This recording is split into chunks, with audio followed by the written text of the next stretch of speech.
Hello, everyone. Thank you for tuning in to our newest episode of JumpCast, the podcast from the award-winning team behind Jump Cut Online. My name is Audrey Fox, and I'm here today with my illustrious colleagues, Sarah Buttery. Hello. And Jeff Soldy. Hello. Hello. How are you both doing this fine day? Pretty good. It's a different time where I am, if you can't tell by my accent, but the future is looking bright. Awesome. Yeah, I held off doing the JumpCast US edition because I was like, that's not inclusive. We have a guest from the UK here, so... And Jeff, how are you? I'm doing great. As bummy as it sounds, I just rolled out of bed, but we're doing it. Nice. Cool. Well, I'm glad you guys are both here with me today. We are going to be talking about The Lighthouse, a joyful romp in coastal Canada, which is light and airy and definitely doesn't involve characters repeatedly masturbating to mermaids. But more on that later. Before we get to our main topic of discussion, there's the conversation which is always sort of hanging over our heads this time of year, which is Oscar talk. The Academy Awards are sort of right around the corner, and at this point, I feel like the race is getting more and more clearly defined about who are the front runners and who's probably going to walk away with the prizes. So I guess if we were all betting men or women, what would we pick for each category? And I think we can start with the acting categories since they seem like they're the most sort of nailed down at this point. There's not a ton of... I don't think we're going to get a lot of surprises in acting this year. It just doesn't seem likely. I would love it because I love the sheer chaos of just some random person winning. But what do you guys think Best Actor is going to end up being? I'll start with Sarah. Yeah, go ahead. Yeah, okay. Sorry. Yeah, I mean, I think if it's anyone other than Joaquin Phoenix, I will be very surprised. And he's winning everything left, right, and center. So I think he is definitely the safe pick. He's not my pick, but yeah, I think it's his to lose, and I would be very surprised if he did. Hashtag not my best actor. Absolutely. My best actor would be Adam Driver for Marriage Story.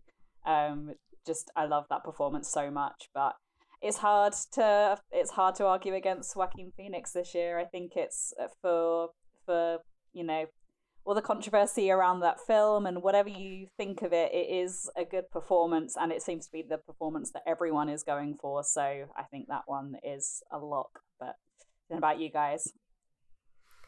Yeah, Jeff, do you concur? Where do you stand? Yeah, I mean, at this point, it's definitely kind of Phoenix's Oscar to lose. I've always said, like, this year with him reminds me a lot of Leo winning everything for The Revenant. Like, it's Phoenix has done, you know, much better performances in years past, but he'll win for this one, maybe because it's not his best performance, but it's like his most performance. Like, there's the most acting in this role. And that, I mean, I do admire his performance in this movie, but yeah, it's definitely not my first choice. If there was any justice, I think it would probably go to Adam Driver or Antonio Banderas. But yeah, at this point, it's like most of the acting races, it feels kind of like signed, sealed, delivered. Yeah, I agree. I think Joaquin is probably going to walk away with this. He's going to be walking away with it. But heyo. But yeah, I mean, I also agree that I think Adam Driver's performance is probably what I would pick personally. But there is sort of this kind of interesting thing about the acting voters where they do tend to, despite being actors themselves and knowing about different types of nuanced performances, always seem to go for either the biggest performances or the best impersonations. Mm-hmm. For some reason, those are like very big with the acting branch, which is weird because I think they should know better, but that's a different argument, I guess. Yeah, I would be shocked if someone else won this, and this one I feel like is one of the least likely to be a shock in terms of if any of the acting categories are gonna like upend the status quo. This does not seem like it. I think the only way it could have gone differently was if Joaquin had given a bunch of really bad speeches to make people be like, I don't really want to have this guy on the stage. But he seems like he's been pretty good. Like his SAG award speech was very, very charming and nice, and so yeah. Yeah, his speeches have gotten progressively better. His one at the Globes was pretty abysmal. Agreed. Yeah.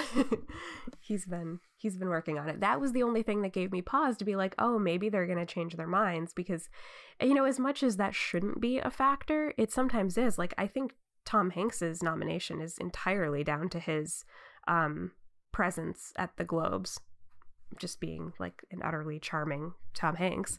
So yeah, I think we're all pretty much on the same page with Best Actor.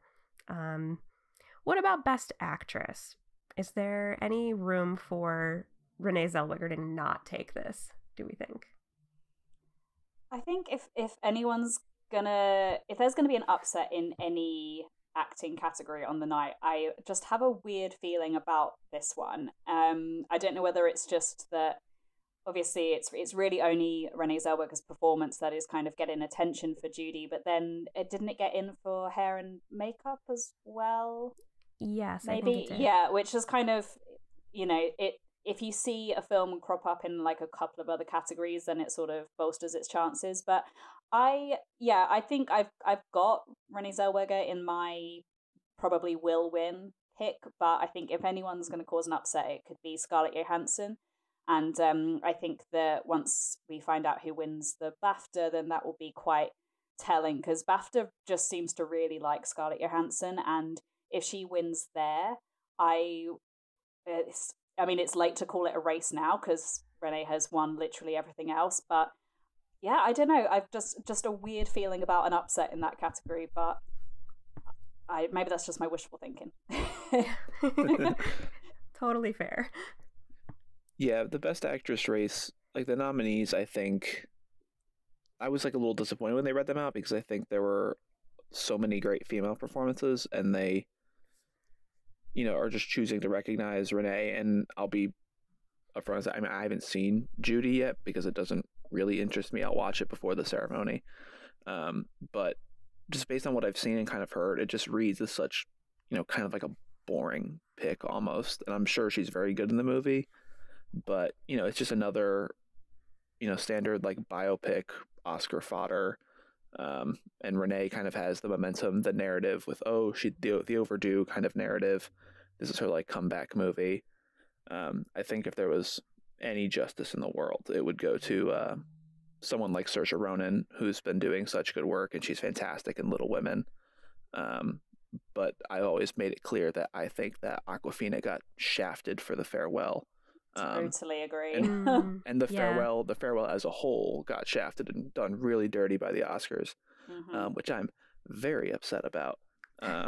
But, you know, I think I do agree with Sarah that this one, for whatever reason, does seem like the weakest category, and the most kind of potential for an upset. But yeah, I'm not sure that I see it happen. I would love to see it, but I don't know if it actually will come to pass.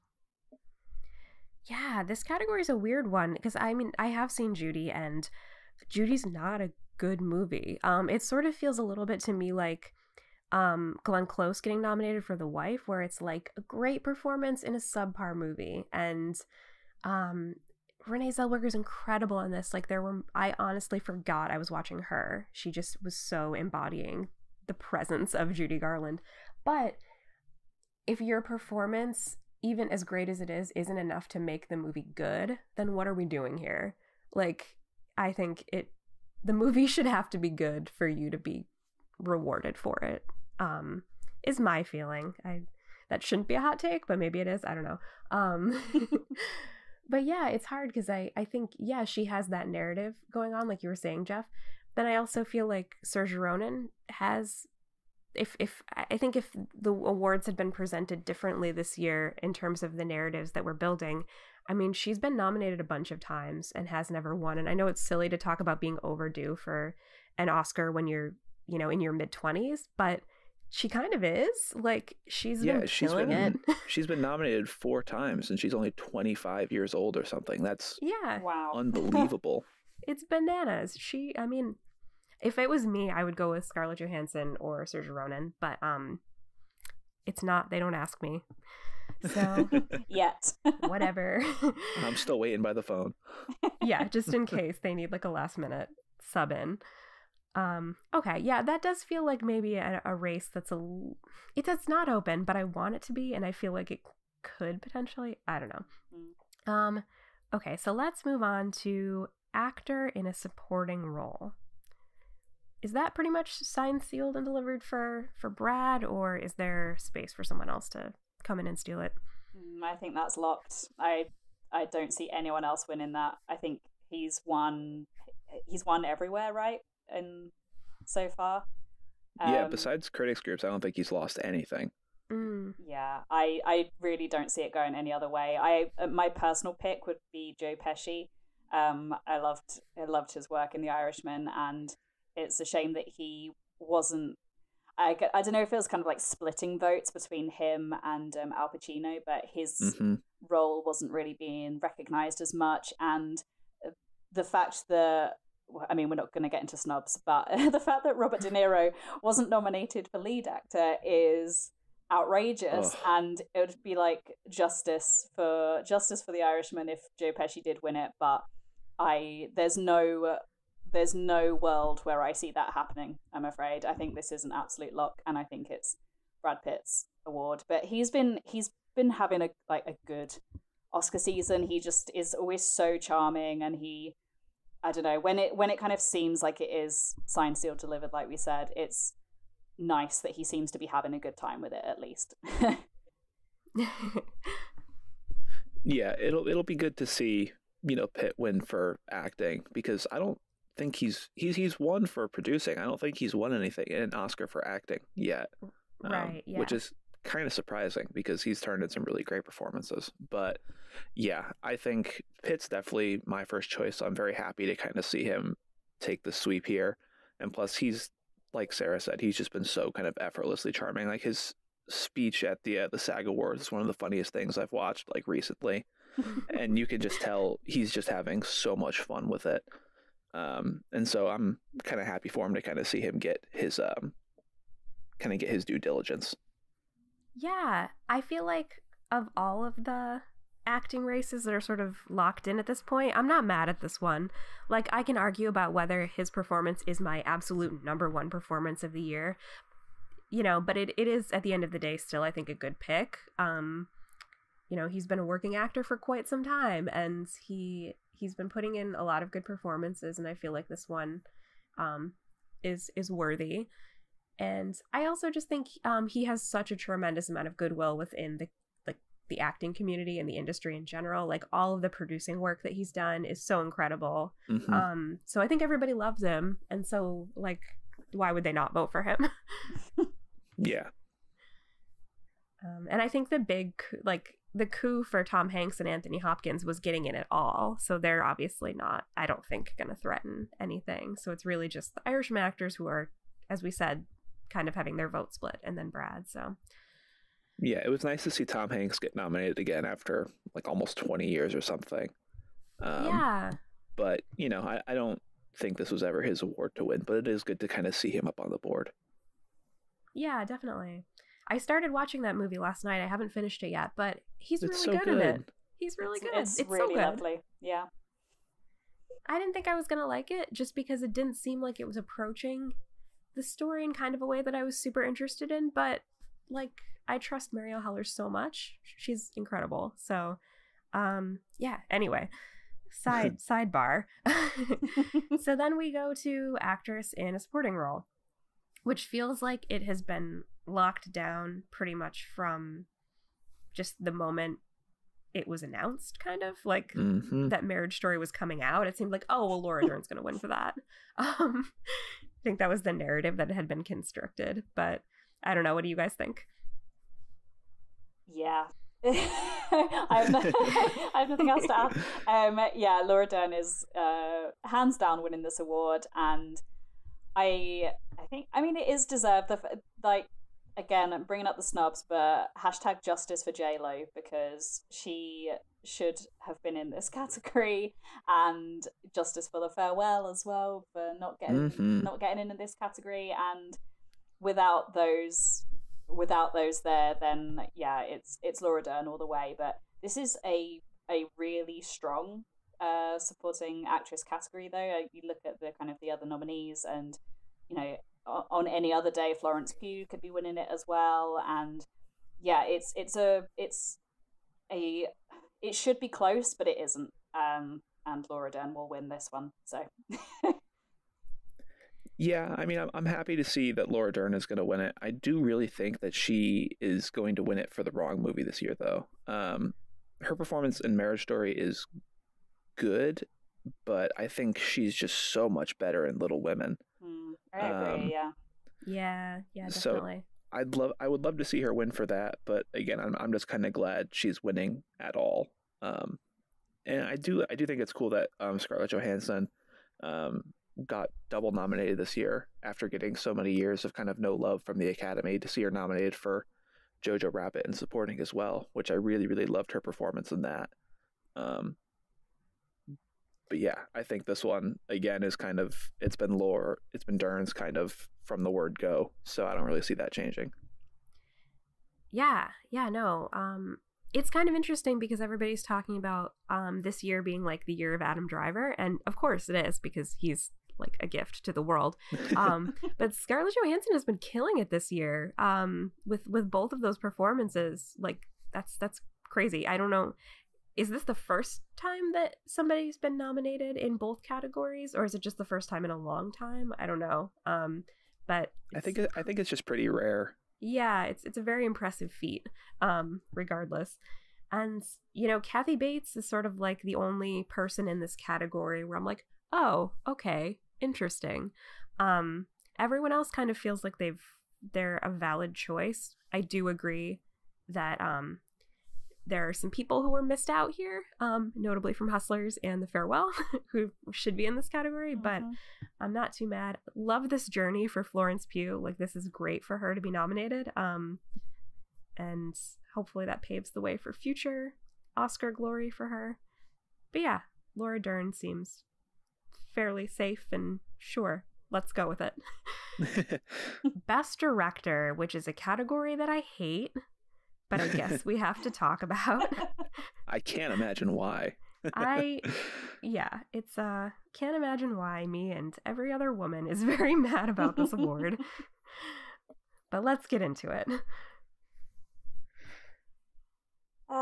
Yeah. So I was like, where do I start? I try not with these categories to look at the people who aren't there, because obviously we're talking about who we think is going to win, or perhaps who should win. But I think I'm just so bored of it just always being the guys nominated, and not just that, you know, there should be like the token woman nomination or anything like that, but this year genuinely, like, I could pick 5 female directors this year who deserve that place, and the fact that none of them are there is a bit,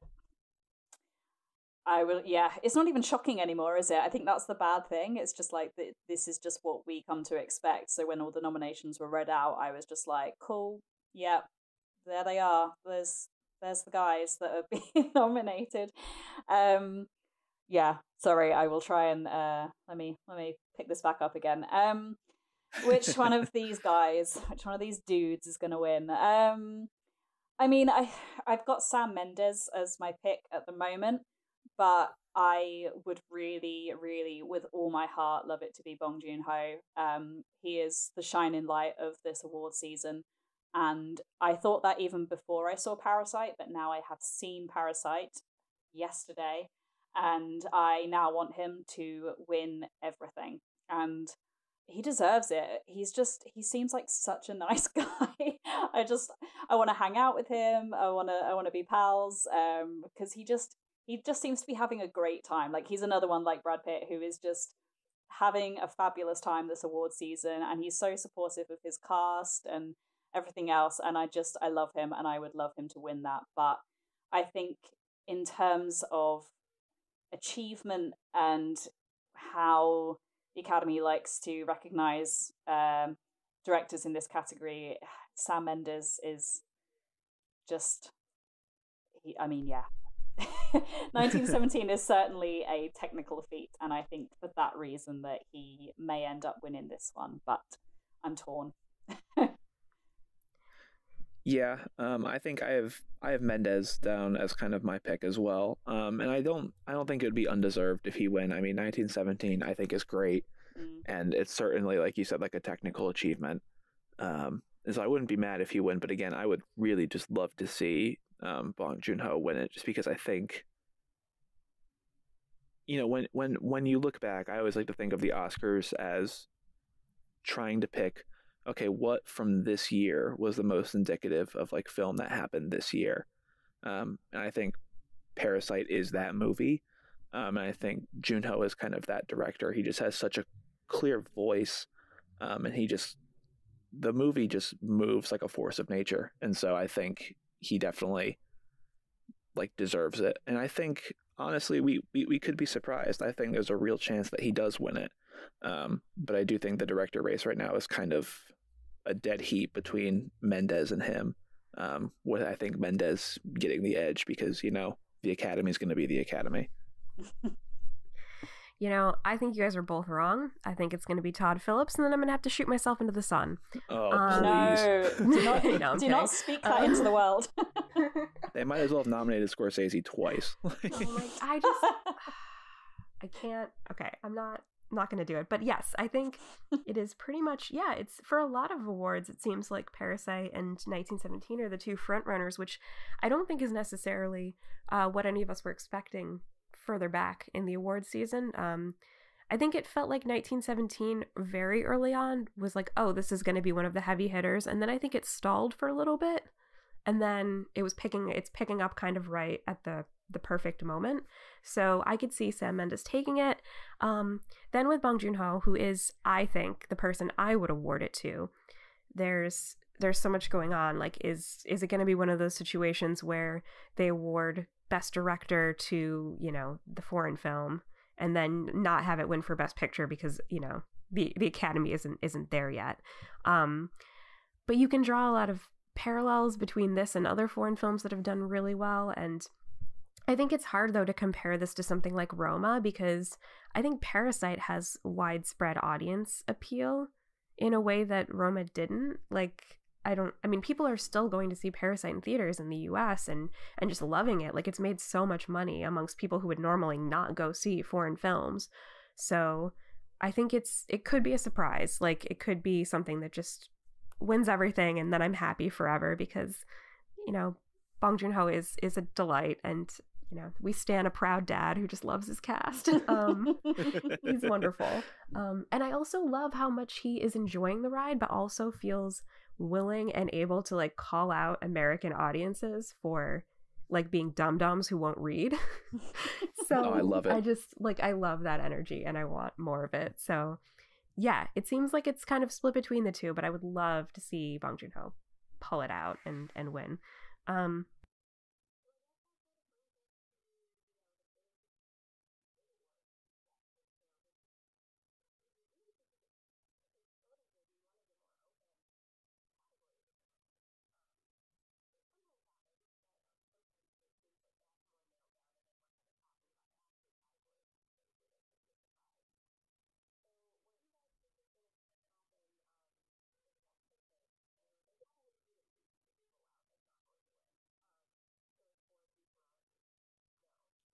Nope.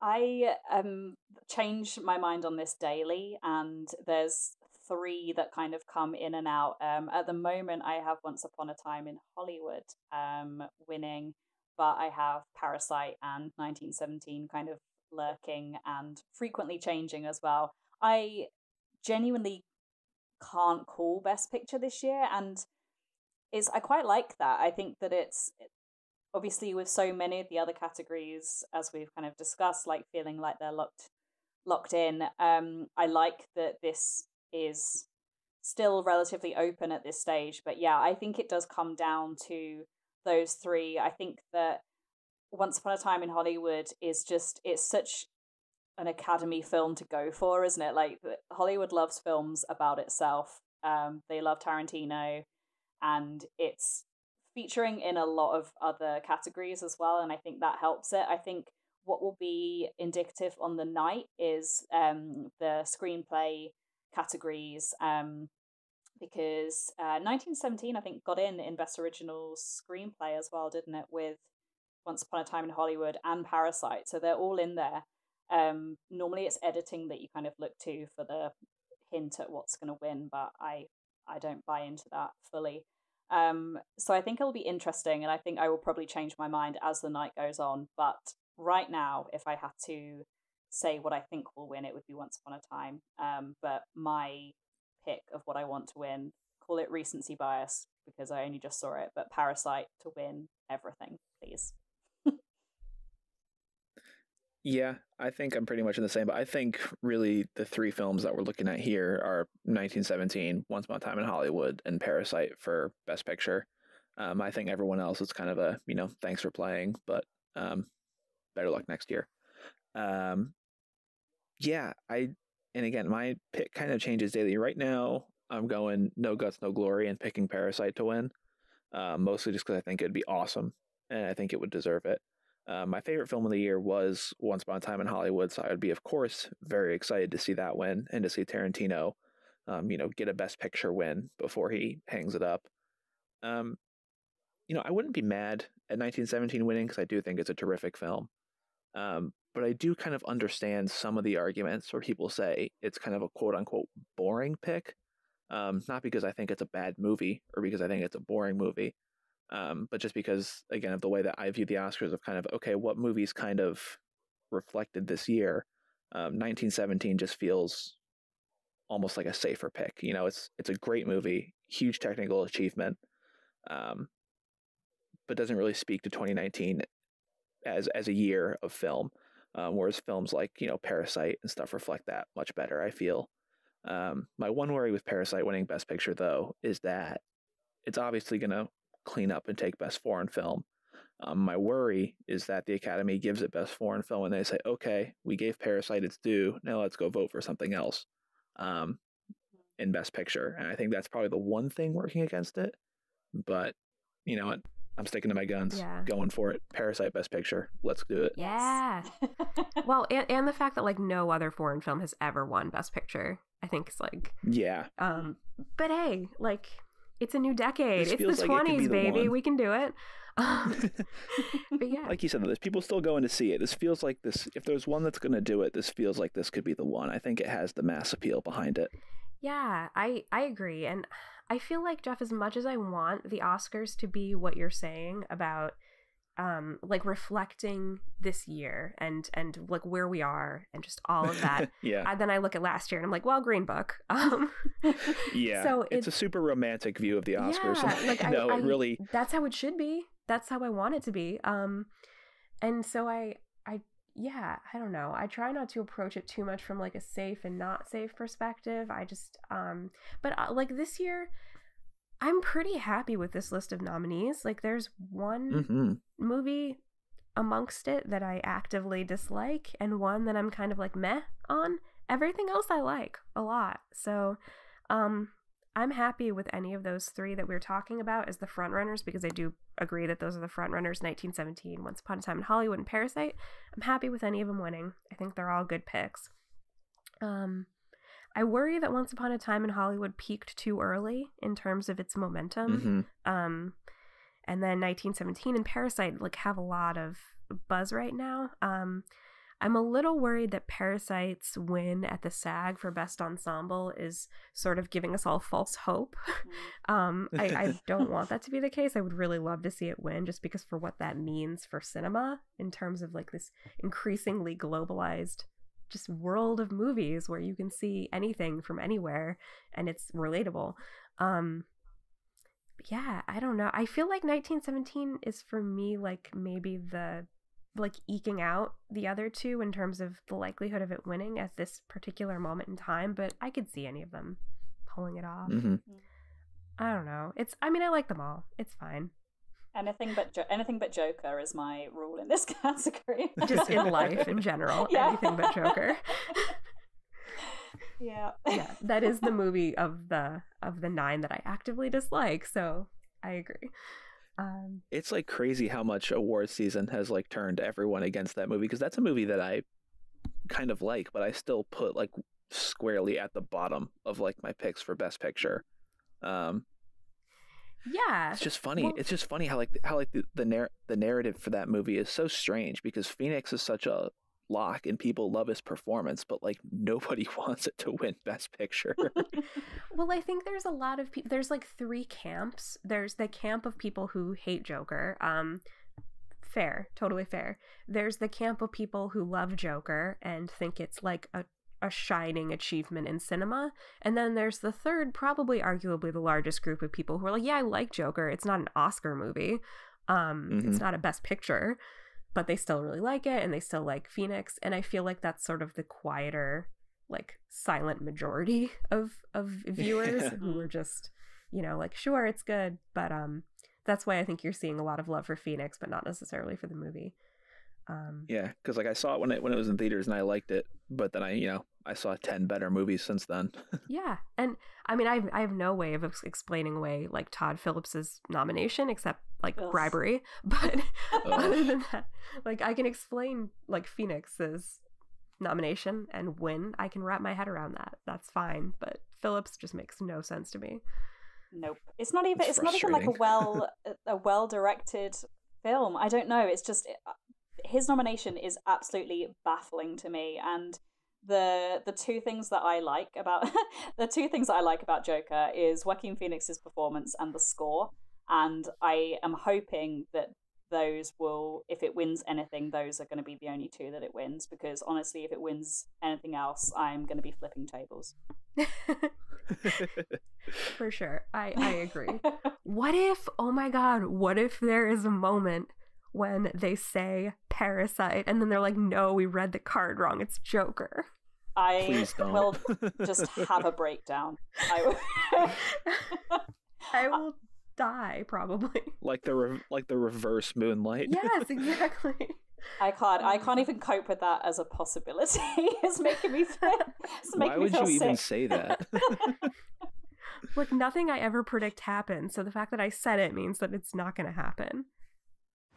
What?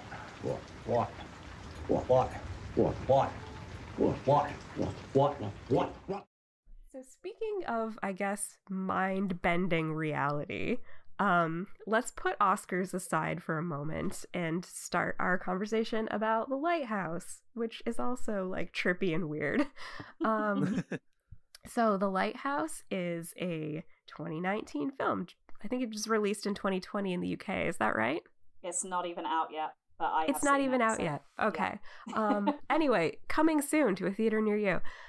Directed by Robert Eggers, and it stars Robert Pattinson and the lovely Willem Dafoe as 2 lighthouse keepers who are alone on an island, completely isolated from the rest of the world, and slowly begin to lose their grip on reality, or not so slowly. It's hard to tell. Time is not a constant. But yeah, I don't know. I guess I saw this movie, film number 5 of a 6-film day at a festival, and I feel like that is the perfect way to watch this movie, because your brain is already sort of a little dead, and you're losing your grip on reality and not sure if like what you're seeing is real, and perfect circumstances for The Lighthouse because it is so strange and just, I don't even know. What did you guys think? Yeah, I had a similar experience watching it actually, but it was the first film I saw of a festival day, and it was also at I think around 8 o'clock in the morning, a press screening.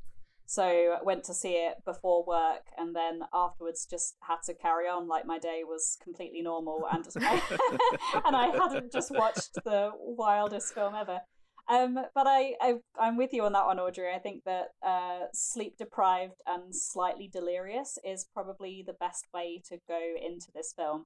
And even though it's been over 3 months since I saw it back in October at London Film Festival, I cannot stop thinking about this film. I obviously there's GIFs and memes of it all over the internet, but there are just certain scenes and certain images from this film that are just kind of burned into my brain. Whether that's a good thing or not, I don't know, but it is certainly a film that stays with you. And yeah, if you can see this film slightly jittery, tired, maybe inebriated, I don't know. I think that is going to be the best way to see this film, and you will have a hell of a time. Yeah, like I'm not going to tell you to do drugs because I'm not going to do that. But if you do drugs, go see The Lighthouse. Maybe is my recommendation. Yeah, I saw it back when it dropped in the US back in October. I caught a nice little Sunday matinee of it. Lovely. And then I actually last night got back from. I was actually out at the movie theater seeing The Gentleman, actually, which is good. Go see The Gentleman. And then I got back and had a couple beers and was like, you know what? I'm going to watch The Lighthouse. And it was like 11 o'clock at night, which again, really prime circumstances. But yeah, I was just kind of taken aback by how much I love this movie, because I loved it when I saw it and I was watching it again and I said, man, this movie just rules. So very excited to talk about that today. Yeah, so I feel like The Lighthouse is one of those movies that film students are going to be like dining out on for years. I just feel like there's so much to analyze and so many just like visual metaphors, and then the text is so heavy and it's so open to analysis that I feel like of the movies that came out in 2019, this is going to be one of the ones that people come back to the most, I think, for critical analysis, just from like that perspective. I think it's very much like a film student's movie. Yeah, I mean, when I saw it, it's like this movie is just totally disorienting for a number of reasons. But again, yeah, rewatching it a second time last night, because this movie's been on and off my mind since I saw it in like October. And then watching it last night, I was like, okay, I can look for some of the symbolism and like some of the mythology that Eggers kind of packs the script with, because this guy, I mean, even with The Witch, which I wasn't a huge fan of, but this guy clearly does his research when it comes to stuff like this. And so there's just so much to look for. And like you said, Audrey, I think people really are going to be kind of just sitting down and taking this movie apart for years and years to come. Yeah, I love his relationship with like text and the way that he writes dialogue and just gets really, really into different dialects and different ways of speaking. I think is so fascinating, and it's such a craft that I think not every writer and director is able to fully capitalize on, just like creating this like rich text for the actors to play with, especially when there's only two actors and they're just vibing off each other the whole time. That's to me like one of the best parts of the movie, along with the cinematography, which I think is incredible. Yeah, I was struck watching it a second time by how much it feels almost like a stage play. Like just a lot of the dialogue and a lot of the the monologues and stuff like that. There's just so much of it that feels like I mean, I know that Shakespeare's like the go-to guy when everyone talks about, stage play stuff, but it does feel almost in a way like Shakespearean. It feels old. It feels kind of lived in. It's intense too. Yeah, I think Eggers really kind of knocked out of the park with this one, and it's clear that he puts a ton of work into crafting his scripts. Yeah, I'm now kind of mad that the script has not been acknowledged for anything Oscar-wise, but because it's so. I mean, I was reading a little bit about it earlier, and obviously the lengths that Eggers goes to kind of make sure that it's authentic is really. I don't know if you see that kind of attention to detail from other directors, and I've not seen The Witch, but I know with that as well, he was really keen on making sure that the kind of period dialect and everything was completely accurate. And yeah, it's the script in this is really, really great, and I totally get that kind of vibe of that it would work as a play, and I absolutely would watch that as a kind of two-hander. It's all about the performances, the kind of big theatrical performances and those monologues and everything else, and I find it just incredible how a film where the dialogue is I mean, it's impenetrable in places. I was like, I need to watch this with subtitles because I don't know what this guy's saying. But yeah, it is so quotable. I don't, that is witchcraft to me. I don't understand how I can still remember lines from this and how I still quote lines from this. And yet the language is completely alien, completely foreign almost. And yeah, I mean, I'm obsessed. I'm obsessed with this film.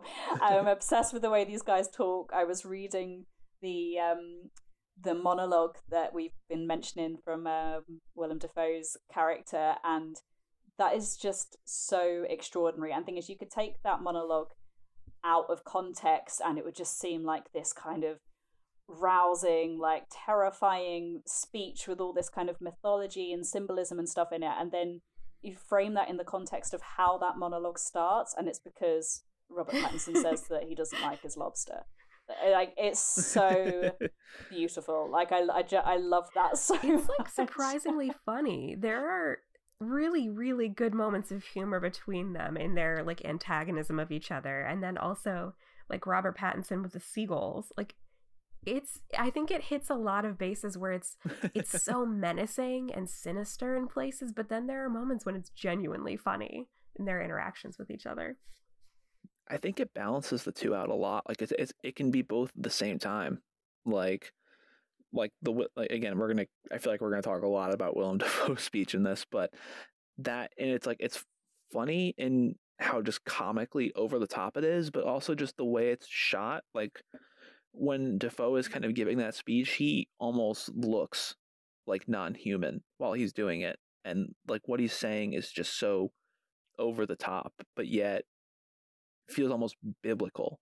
Like, it's just, this movie does a really good job of kind of straddling the line between like, you know, insanity and like comedy and just, you know, the sense of losing all sense of reality pretty much. Yeah, there's I think it was something I was reading earlier. I couldn't tell you the name of the painting, but there's some images in the film that are kind of directly inspired by some paintings. So yeah, I completely get what you're saying there about with the lighting and everything, and how it just makes everything look so beautiful but so dark as well. And the way that Willem Dafoe is shot and lit in that scene is really incredible. It makes him look gigantic, like that he is towering. Mm-hmm. He's towering over him, and obviously that, you know, he's giving this kind of big menacing speech as well. But it's just so perfectly shot, and the cinematography in this film, I mean, it's just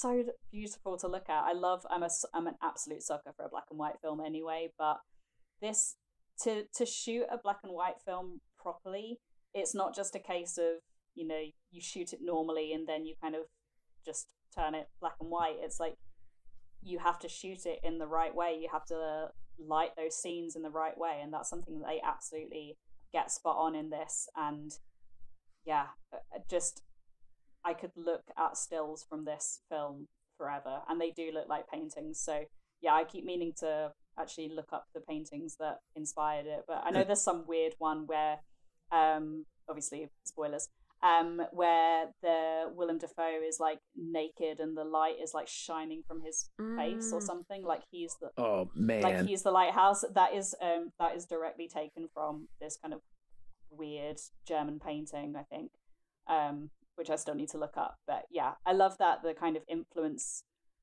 comes from literature, from real life stories, from poems, from stuff that was kind of, you know, period accurate for the time as well, but also just inspiration in terms of the visuals of the film coming from paintings and stuff like that as well. I think it just shows a real craft, I guess, in how, you know, Eggers constructs his films and what he puts into them. And I just love that. There's so much to unpack in this film.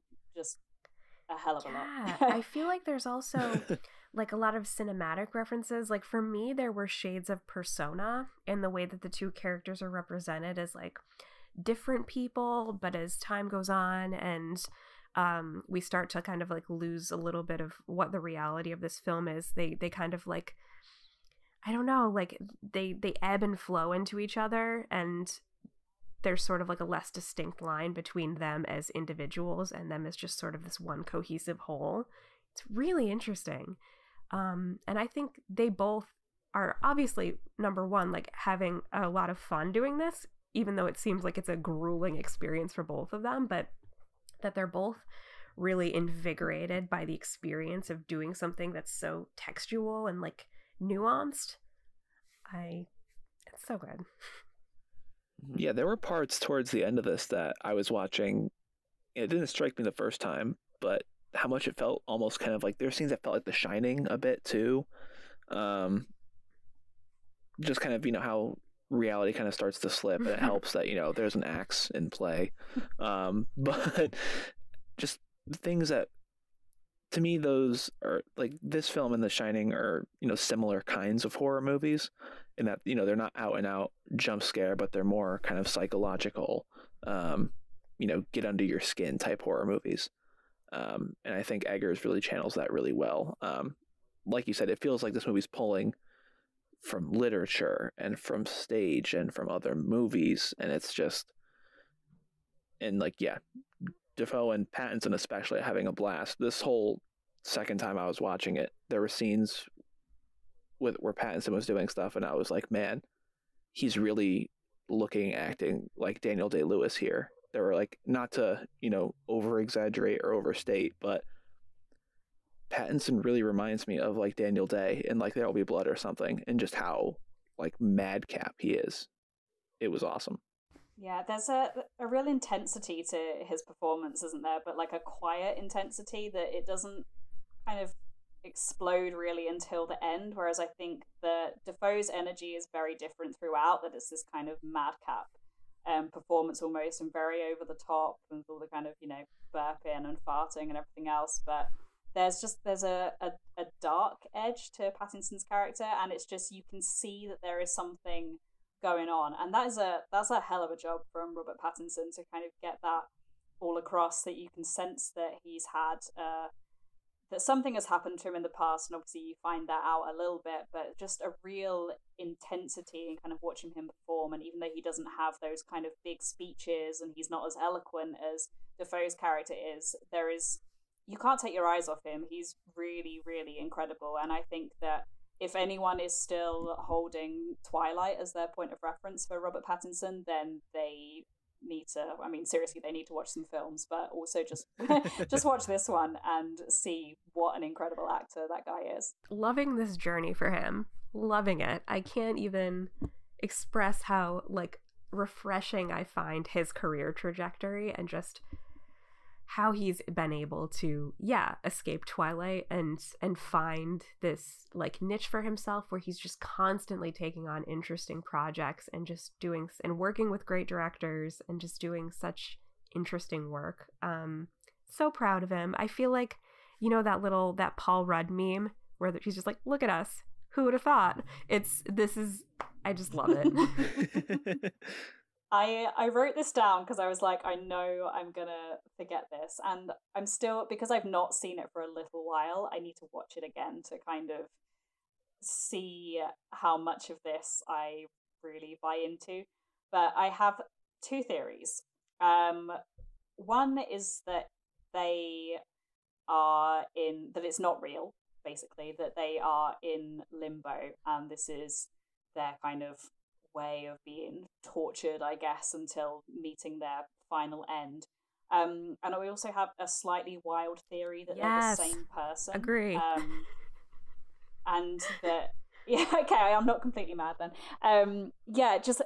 It seems almost too easy with the fact that they have the same name, but I'm like, is there something in that? I don't know. And like what you were saying, Audrey, as well, like the lines are blurred as the film goes on, and they just seem to be becoming more and more like each other, and Pattinson's character is kind of becoming a bit more unhinged, and obviously this idea of the light as well, and the thing that is kind of like pulling them in. And I kind of love that as an idea. Again, I need to watch the film again just to see if that is completely bonkers, but I think that there's so much that's open to interpretation in this film, and I don't know if I will ever understand it, and I almost hope it doesn't get explained, because I really like just speculating Yeah, about I feel like on the surface, yeah, it can just be, two guys living in this lighthouse, slowly losing touch with reality because they're physically and emotionally and psychologically isolated.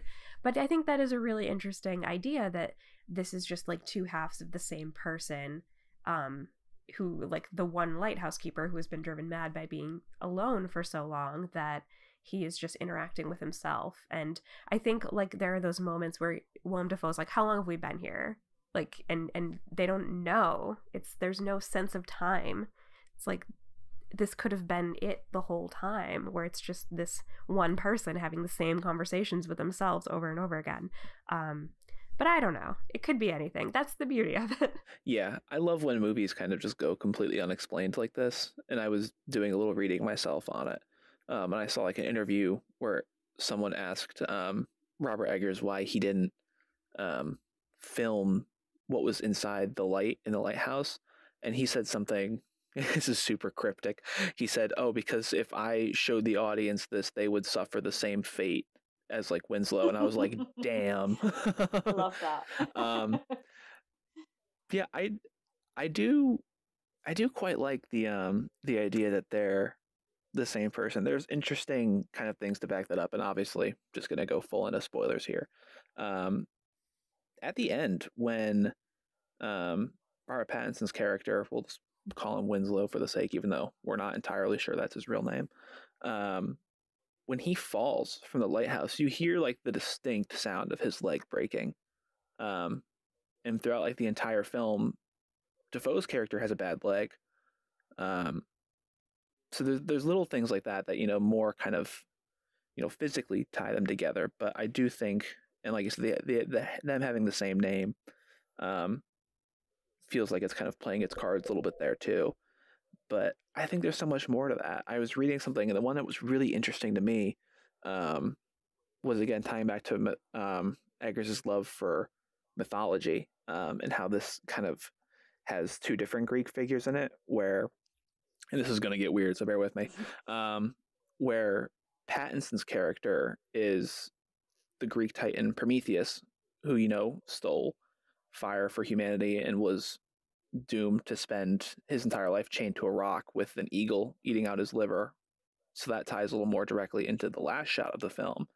But also with Defoe's character as Proteus, who's like the old man of the sea and is kind of serves the sea god and tells stories and stuff about the ocean. I think Eggers has said as much, that those figures were kind of in his mind when he wrote the script. And so those could kind of inform your viewing as well. I lost train of thought. But yeah, I think this is one of those where there's no right or wrong way to kind of see this movie.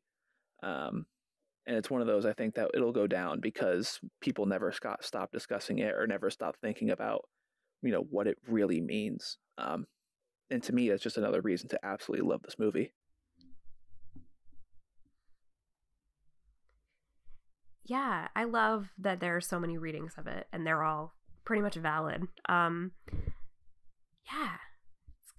I like that. I like that a lot. That idea. It's fun. Yeah. I guess what I'm thinking about right now is Eggers and Astor as the two sort of horror directors right now who are sort of taking on like art house horror in a way that a lot of other directors aren't. And I'm very curious about your guys' thoughts about like both of them and how they play off each other in terms of like the work that they create, and I guess if you have a preference or just like how they make you feel. I've only seen one film from each because I'm a bit of a wimp when it comes to horror, but I have seen obviously The Lighthouse, and I've seen Midsommar as well. And they're just, even just thinking about the two visually, you couldn't have two more different films. One is like the stark kind of black and white, and then the other is the bright sunshine of, yeah. Trying to compare the two feels almost, I don't know, it's hard because they're doing such different things, but I personally, if this is the direction that horror is going in, or that it is creating opportunities for people like this to be making films, then I'm all in, because like I said, there's not many horror films that I enjoy. I certainly don't enjoy seeing them at the cinema, because yeah, just a big old wuss, and anything makes me jump. So but yeah, I love both of those films, and I think that it's exciting that horror can be something different now, that it's not necessarily, and I know obviously, like, we're talking about The Shining, that is one of my favorite films as well. So it kind of taking that idea, and just that the horror can be sometimes a bit more than what you'd expect, or it's different. And I don't even know if I would class The Lighthouse as horror. It's kind of undefinable, really. I mean, it's like black comedy, but also it's more of like a chiller, I guess, than a horror. Like, it's got kind of unsettling things in it, but I wouldn't say it was scary, and I was able to watch it at the cinema. So sorry, that is a very rambling and probably not helpful dissection of those two directors, but love their work, and if they continue making films as great as these, then I'm going to continue watching them. So it's exciting, and it also means that I can now watch some horror films. So yay. Yeah, I mean, I think they're definitely probably two of the more distinct voices in horror now, and it's interesting, kind of like what Sarah was saying, that they're kind of taking horror a different direction. And I mean, I really kind of hate the term like elevated horror, because it implies that other horror movies are somehow less than them, which is just not true. Like, there are things that aren't quote unquote elevated horror, like, like John Carpenter's like Halloween, which I think is the scariest movie ever made. It's not doing anything really, psychologically or mythologically like Aster and Eggers are doing, but it's still no less scary. But that's, besides the point. Yeah, I've seen both feature films from both directors, Hereditary and Midsummer for Aster, and The Witch and The Lighthouse for Eggers. Love Hereditary and didn't really love The Witch. And I am in the very small camp, and I think Midsummer stinks. I do not like that movie. I think the craft and stuff that got put into it, like the set design and the way it's shot and everything, it's beautiful. It's really a lovely film to look at. The film doesn't really do a whole lot for me. I don't think the story is as interesting as people are making it out to be, and that's just my read on it. Whereas I think The Lighthouse is doing much more interesting things. From like an analysis perspective, I think there's a lot more to kind of sink your teeth into with this movie, because so much of it is just left really vague and just up to interpretation, and because the subject matter is that much more like impenetrable, while also there are still things kind of in the script where you can pick apart and look for clues, like when Pattinson is burying Defoe's character alive towards the end. Defoe says that Pattinson's character is going to suffer like a Promethean fate, which kind of touches on what I was speaking about earlier, when at the end you see Pattinson's character being picked by the ghouls. Just little things like that kind of point you in the right direction, and that present one sort of read that I think is really interesting. And I think if Eggers continues down that path, obviously there's the supposed Nosferatu project, which he's doing, which I think would be amazing. I would love to see him do that. I think his voice and his level of commitment to like period would be so perfect for that movie. But yeah, I still admire a lot of what Aster is doing, and I think he's still a very important voice in horror going forward. But if he makes like Midsummer 2, count me out, man.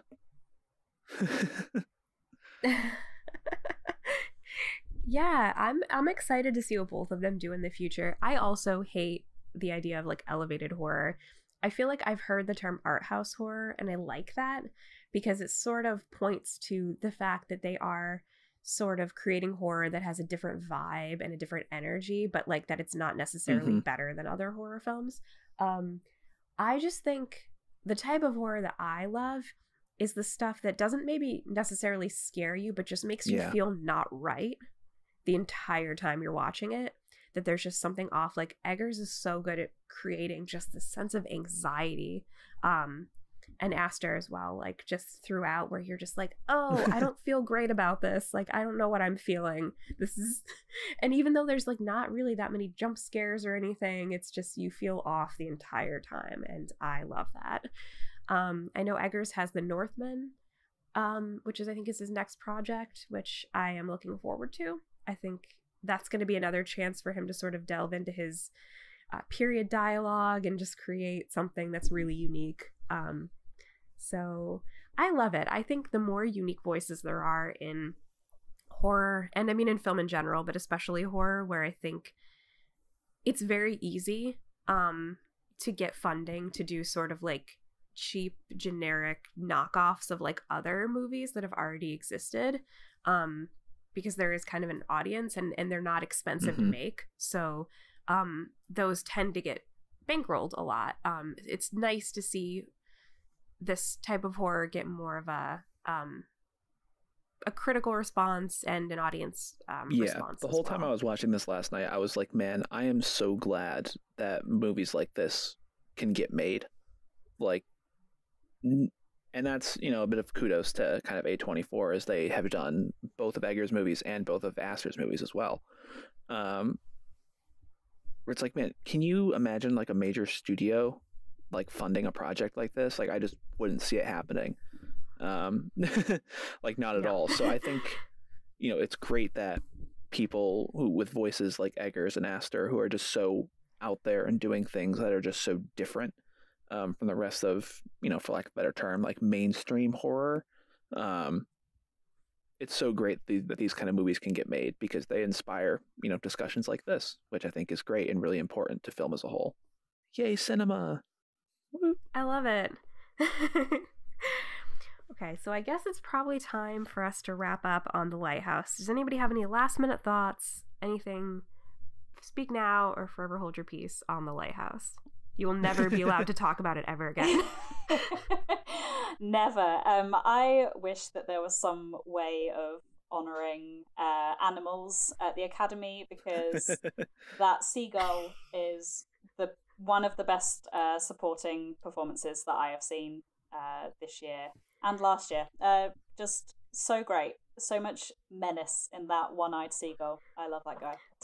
He's so great. He always puts in great performances. He just like comes in, he does the work, he gets it done. He's sober and on really time. Method. Also, really brave of the mermaid to finally do a nude scene. I mean, you know, I know people have been kind of waiting on that the mermaid lady parts.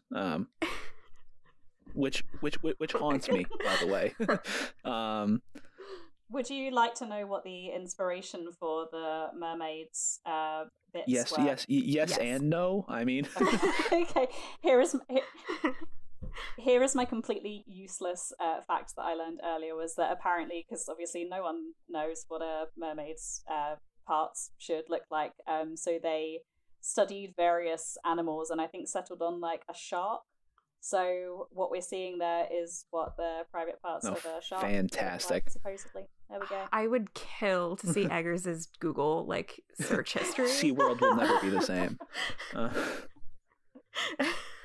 Yeah. But yeah, also the fact that The Lighthouse got nominated for cinematography at the Oscars means people saw it and they still didn't nominate Dafoe, and that bugs me. Well, I feel like he suffers because it's one of those films where it's like, is he a leading performance? Is he supporting? And it's hard. And also horror, it's like you can say, like, I think the Academy is more willing to recognize artistic achievement in horror than they are to be like, this is a well-acted horror movie. And I don't know why that's the case, but like, it feels like the same sort of thing that there used to be against superhero movies, but obviously isn't the case anymore because, you know, Heath Ledger and just, you know, obviously Joaquin Phoenix now. Yeah, good movie, guys. I like it when there's good movies to talk about. I love it when movies are good. Yeah, I mean, hottest of hot takes. It's more fun doing a podcast when the movie is enjoyable. Okay, cool. Well, thank you guys so much for coming to talk about this movie with me. I'm really happy that we got a chance to discuss The Lighthouse. Until next time, be sure to check out Jump Cut online at jumpcutonline.co.uk for all of your movie needs. And as far as this podcast goes, JumpCast, please like and subscribe wherever you get your podcast fix. Give us those 5-star ratings. We would really like those, please. Yeah, and as always, a huge thank you to our premier Patreon subscribers, Zoe Baines, Daryl Griffiths, and Hugh Adamson. You guys are awesome and we love you. And so thank you to Sarah and Jeff for being on today. It was great. Yeah, thanks. This was awesome. Anytime.